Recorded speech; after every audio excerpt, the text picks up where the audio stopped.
Now welcome to another lightning response video, where this time the question comes to us from Anjola Taupe Babaloa, who asked, "Hey Thor, I thought Filoni's reasons for Ahsoka just forgiving Sabine was a huge mischaracterization of Anakin and the Clone Wars. What are your thoughts? In the Clone Wars, Anakin was kind and did stand by her, but he also scolded her when she made mistakes and gave her multiple lessons. There was also logic behind these lessons, always wanting her to improve and see the world in a new way. He most definitely did not just let things slide." And yeah, I agree pretty much entirely. I really felt like Ahsoka essentially just kind of patting Sabine on the back and telling her it's going to be okay after what she did, after she'd given up the map to Thrawn or to Balin and risked another war, risked the lives of billions, if not trillions of people when you really think about it. When you really think what a galactic scale war, the devastation and death it can bring. I don't think that's something Ahsoka would ever do. Certainly Anakin wouldn't have let that just slide. He would have, as you suggested, made that a teaching moment, shall we say. And she wouldn't have done that, especially given she'd literally just sort of relived the Clone Wars with Anakin like the day before this. Almost her whole childhood or teen years were defined by that war, so much so that she was afraid of what that had done to her long term, that even to this day she could somehow still end up going down the same path as Anakin. That the only legacy she inherited and was now sharing in was conflict and death and destruction, and that she could still go dark side because of all that. And if anyone could potentially go dark side in this, if anyone was on the wrong path, it was Sabine. She made a choice, giving the map to Balin, that wasn't all too dissimilar from the one Anakin once made when he turned on Windu to save Palpatine, in the hopes of course, saving Padme. Which is something we, the audience, in both cases, both with Sabine and Anakin, we can understand it, right? We can understand someone doing whatever to save the life of their wife or a best friend. That doesn't mean we condone it, but we get how, especially in the moment, push come to shove, you have a moment to decide right now. We get how you could kind of make the wrong choice and, yeah, risk the fate of the galaxy to save someone you personally care about a lot. Furthermore here, I think it was a huge wasted opportunity to not have Sabine and Anakin's stories sort of parallel each other. I mean, I even kind of thought that was the reason you make Sabine Ahsoka's sort of Padawan to begin with. I thought it was to, well, for one, give these two characters a firm reason to be connected to each other. You want a story between them, if you will. But despite not loving the idea of potentially making Sabine Force sensitive or implying it's something anyone can learn if they just kind of try hard enough. No, try not. Do or do not. There is no try.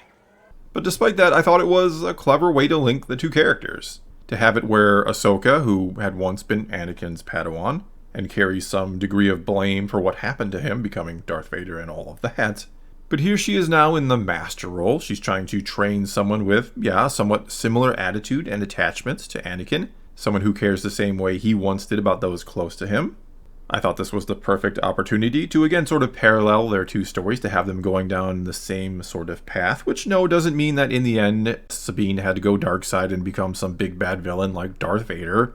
I mean, you could do that, but I don't think you had to or really should have, but you could have. But anyway, it also could have been that because of Ahsoka's experience with Anakin, both the lessons he directly taught her as seen in the Clone Wars, and also the indirect things she learned from him because of his fall and the way she in time comes to or came to understand him and that fall. Because of all that, she then finds a way to save Sabine from suffering the same fate. That could have been Ahsoka's arc this season, saving her Padawan because of what she learned from her master. And that then brings her some peace of mind or closure when it comes to everything that happened with Anakin and the guilt she feels because of that. As I've said before, or keep saying I guess, there was potential there with the Ahsoka series and the characters in it. A lot of potential, actually. There was the foundation for a really good Star Wars story, one that delves into some of the core themes about selfishness versus selflessness. And honestly, it just kind of blows my mind that Ahsoka didn't really say anything to Sabine about what had happened, what she had done. That it wasn't a teaching moment like, again, Anakin in Clone Wars would have turned it into. I just can't believe that Ahsoka, who fought in a war as a child and saw all this death and destruction that it can bring, who knows what attachments can lead to for a Jedi with what happened with Anakin, to the point where she steadfastly refused to train Grogu as seen in The Mandalorian because of his attachments.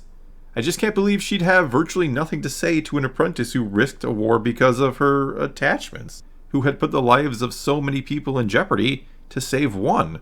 to save the guy who made a sacrifice to hopefully play his part in stopping something like that in the first place, to save lives and to save the people of Lothal.